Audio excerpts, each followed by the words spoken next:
Hey everybody, I'm Dan McClellan. I'm a scholar of the Bible and religion. Let's take a look at a video. Calling all biblical scholars. Biblical scholar here, what's your emergency? When did we transition from polygamy into one man, one woman? So polygamy is condoned and regulated from the beginning to the end of the Hebrew Bible. Nobody ever raises any concerns with it whatsoever. But it was probably only ever practiced by a minority of men, and specifically those men who could afford to adequately maintain multiple different households at the same time. So while it was always considered normative and okay, it was probably also only a minority practice.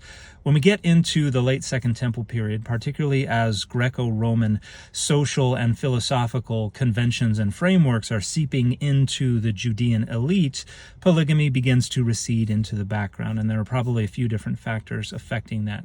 For instance, more and more Jewish folks are occupying urban population centers in places like Alexandria in Egypt and Jerusalem in Judea, which means that there is less space and also less money to be able to maintain multiple different households at the same time.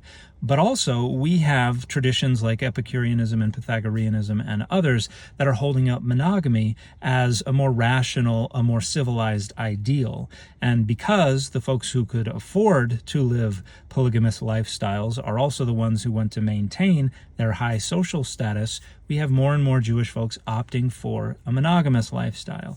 And as this trickles down into the rest of the population, we see polygamy being criticized more and more. So for instance, the folks who occupied Qumran and are responsible for transcribing the Dead Sea Scrolls seem to have indirectly criticized polygamy. And we see it in some other particularly ascetic groups as well.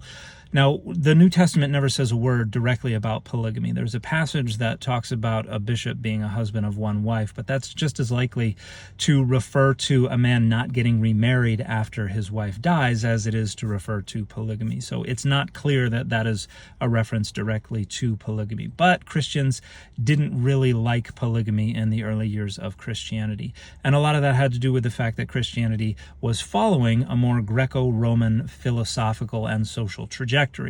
However, Rabbinic Judaism, as it was developing, actually tried to abandon that trajectory and return to the priority of the Hebrew Bible. And so we see early Rabbinic folks talking about how the Hebrew Bible approves of polygamy, and so they do the same, although they are criticizing it, they are expressing doubts about it, they are placing limits on it. So for instance, some rabbis say you're not supposed to have more than 4 additional wives. Or some rabbis say that a woman can demand a divorce from a man if he takes on a second wife.